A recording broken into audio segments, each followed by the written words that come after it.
Hello chess friends and welcome to Qxh6 Chess channel and welcome back to the Crypto Cup tournament in 2021. We have reached now the quarterfinal stage, and the derby of the quarterfinals is of course the great match between Magnus Carlsen and Hikaru Nakamura. This is really like the El Clásico in football. It's almost like when Barcelona is playing against Real Madrid. It's at least for me, because I'm also a football fan. I really love the derby of the derbies. It's of course Real versus Barca, but also I love the derby of the derbies when it comes to chess. It's of course Hikaru Nakamura versus Magnus Carlsen. Maybe not in this classical time format level, but I think when it comes to this rapid online chess, this is simply the best match game that we can see now these days. And now in the first day of this quarterfinal stage already, Hikaru Nakamura and Magnus played one game. Hikaru won the game with a great attack against the world champion. Now we're in the second game, in which Magnus Carlsen had now the white pieces against Hikaru, who had of course the black pieces. I think it was now very important for Magnus to do something, because if he doesn't react now correctly with the white pieces, then he could lose immediately the first match game of this quarterfinal stage. So let's check out now the game. Here e4 played by Magnus Carlsen, e5 by Hikaru Nakamura, knight to f3, knight to c6, bishop to c4. We have so far the Italian game. After bishop to c5, we have the so-called gioco piano, the symmetrical Italian. It's, I think, one of the best ways here for black to proceed. Now Magnus goes castling into classical systems. I think this position has been reached millions and millions of times in chess history. I think this is one of the most popular openings for black, for white. So as said, many great theoretical knights for both sides. So here in the game, knight to f6, played by Hikaru Nakamura. We have d3 by Magnus, fixing the pawn structure in the center. We have castling, and now h3. h3 is a prophylactic move. We're not allowing some bishop to g4 ideas, because the main goal of the gioco piano is to use a little bit here this minor pieces of blacks to create the pawn breakthrough. So we want to play c3, d4, getting some tempi against maybe the bishop on c5, getting also some tempi maybe against the knight on c6. So that's why h3 is a prophylactic move, because if the bishop comes to g4 and pins your knight, then you cannot proceed with normal c3, d4 ideas. So here Hikaru does the same, because Hikaru wants also to create a pawn breakthrough with the move d5. So both players are trying to break the center with pawn moves, d4 and d5, as we said, are normal ideas. And here Magnus prepares this idea, c3. We have d6 played by Hikaru. We have rook to e1, and now a5. a5 is very important, because I don't think that black can compete anymore with this potential d4 move. Maybe, as we said, maybe with the d5, but so far you cannot prevent this move d4. So you want to of course create some spaces for the bishop. The bishop will have then of course the opportunity to escape on a7, but I still think that a5 is great, maybe slightly better than the move a6, because if you play a6, then you could be vulnerable to some b4 b5 attacks. So at least this move a5 is preventing some b4 ideas by white. So here after move a5, Magnus goes immediately d4. We have bishop to b6, and now bishop to e3. You don't want to take, of course, here in the center, because the game becomes more and more simplified.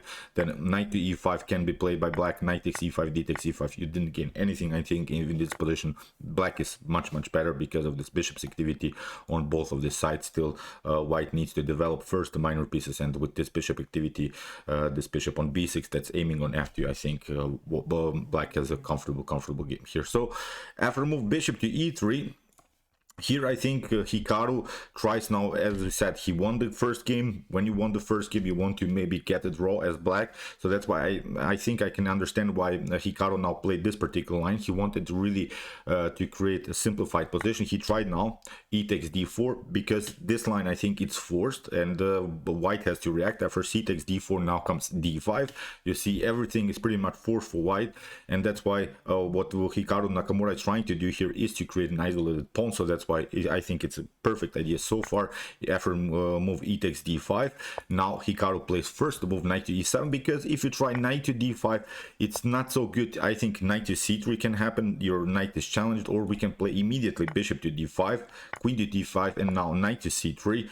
If you move the queen, I think even d5 is here a great possibility. So you see black gets simply too pushed away here. After bishop to e3, rook to e3, you see you don't have, I think, good squares with your knight. Knight to e7 could be a possibility, but this is really annoying pawn. It can be supported with rook to d3 and simply trying even to break the position, push the pawn further here on d6, opening the position. So it's really one of the most annoying pawns that you can face here, the supported isolated pawn. This kind of an isolated pawn, I think it's not a weakness. Sometimes an isolated pawn, of course, in chess can be a weakness, but I don't think that this one is a weakness, because it simply pushes away the potential activity of black's minor pieces. Now, as we said, after move rook to d3, maybe even knight to d4, knight to b5, rook to c1 can happen. I think white can build a very powerful setup with the pieces, with the knights, with the rook, so it's a perfect game here for white. So after move e takes d5, as we said, that's why Hikaru probably knows this part, this lines for sure. He has that somewhere prepared at home. Knight to e7, he wants to recapture with this other knight, create a powerful blockade around the square d5. Now comes knight to d5, we have queen to d2, and now c6. This was maybe now the first slight inaccuracy by Hikaru. I think as we said, he played this whole idea around the square d5 to create this blockade against an isolated pawn, but I still think that Hikaru Nakamura has so far a powerful isolated pawn blockade. He has already created that blockade. He doesn't need to fix the pawn structure further. He doesn't need to fix his blockade. Maybe here slightly better is idea simply to take knight takes e3, at least provoke something after rook to e3. Still, you see, this d5 is protected. We can play maybe now finally c6 or something, because d5 cannot happen anyway because of this bishop's activity. So as said, maybe it was maybe an unnecessary move here by Hikaru. Bishop to c6, it leaves now Magnus Carlsen a great opportunity. You can guess what Magnus does here. He plays now the move bishop to h6. I think, pardon me, let's go back. Here after queen to d2, as we said, c6 gives, I think, Magnus Carlsen an extra tempo, sort of. Now after bishop to h6, you have to take, of course, g takes h6, queen to h6, and now comes I think a bad move again by Hikaru Nakamura. He plays now the move bishop to f5. The only good move here to defend this position, maybe you can pause the video and try to see now the best defensive move here for black. Every other move is simply much better for black, pardon me, for white, sorry. So the only good, really only good defensive move here is to move knight to h7, because what you want to do now is to liberate your f file. You want to play the move f5, because after move knight to h7, maybe bishop to d5 or knight to d5 can happen. Here c takes d5, you're trying maybe bishop to d3, but at least now you have this one. F5 is covering this diagonal. Of course, you haven't solved all of your problems here from black's perspective, but I still think that we can protect somehow maybe the 7th rank with rook to f7, so maybe rook to e5 will happen, but at least we have played this f5 move, which is annoying now for white. White is blocked out so far, at least for a while. As we said, this was, I think, a good defensive opportunity for Hikaru Nakamura, but unfortunately for Hikaru, after move queen to d2 and here the sacrifice, he played now the move bishop to f5, and it's also seems like as a good defensive idea to get your pieces into the game. But now Magnus Carlsen plays the accurate move rook to e5. You see now many pieces are now hanging, and here after bishop to g6, now it's Magnus Carlsen that's not reacting with the best move. Rook to g5 is still a great continuation here for white. White is much better. The evaluation is almost +3 for white, so white should probably win this game. But a better continuation is simply knight to h4, attacking immediately simply the bishop. So as we said, the only defensive way for black was to play knight to h7 f5. Now after move knight to h4, you see now there is simply no good move anymore for black. If black tries now bishop to d4 to maybe attack the rook, it's simply a lost position. Knight takes g6 will happen. If you try here, for instance, to take out the rook, it's not possible. We'll simply take here queen to h8, and it's checkmate. So if you try here after knight takes g6, f takes g6, and now after move knight takes d5, if you try now bishop to e5, it's again nothing better. Knight to f6, double check with the knight, with the bishop. The queen is cutting off here the h file. It's again a checkmate. So here after potential knight takes d5, if you try here maybe knight takes d5, here queen to g6 will happen. You have to only one square, and rook to h5 is winning. So there are simply too many tactical possibilities. So as we said, here after move bishop to g6, knight to h4 is probably winning immediately here for white. But Magnus Carlsen played now the move rook to g5. Nothing wrong with that move. Still Magnus has here a great attacking opportunity. Maybe afterwards he can play then the move knight to h4. So after move rook to g5, here Hikaru tries now to finally activate this knight to get this knight into the game, but Magnus can stay here on this very important g file. Still, there are many tactical possibilities.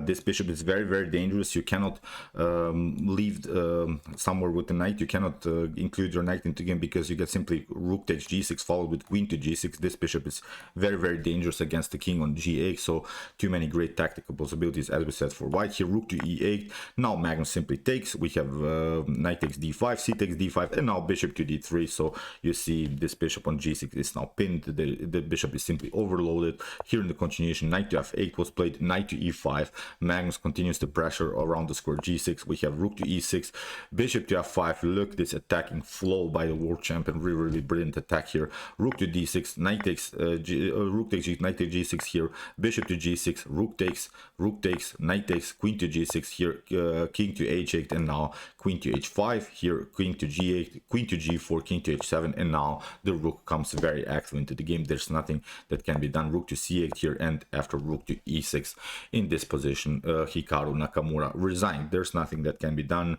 You can play maybe one check, but it's not a problem. We can simply hide, and no more good checks are possible here for black. So really wild game. You see how brilliant this attack can be, how one inaccuracy can cost you basically the whole game in the gioco piano. Great attack by the world champion. He has now equalized the result after 2 games. Still 2 more games to play. I unfortunately have to work my night shift. I would love to cover some more great games from this quarterfinal stage, but maybe I'll cover 1 or 2 tomorrow when I wake up from the night shift. So I have to now go to work my regular police work. Maybe then, as I said, I can cover some more games from this very important tournament. So okay, I hope that you enjoyed this game. I really enjoyed it a lot. Really beautiful attack by the world champion in the gioco piano. If you want to see more attacking brilliances like this, check out my best chess games of all time series. Here's also the link. And if you're maybe more into this top engine games, you can also check out my best chess games played by the top engines: Alpha 0, Lila 0, Stalker 13, and many more. And if you like this content, don't forget to subscribe to my channel. See you soon with some more videos, and chess is the best, of course.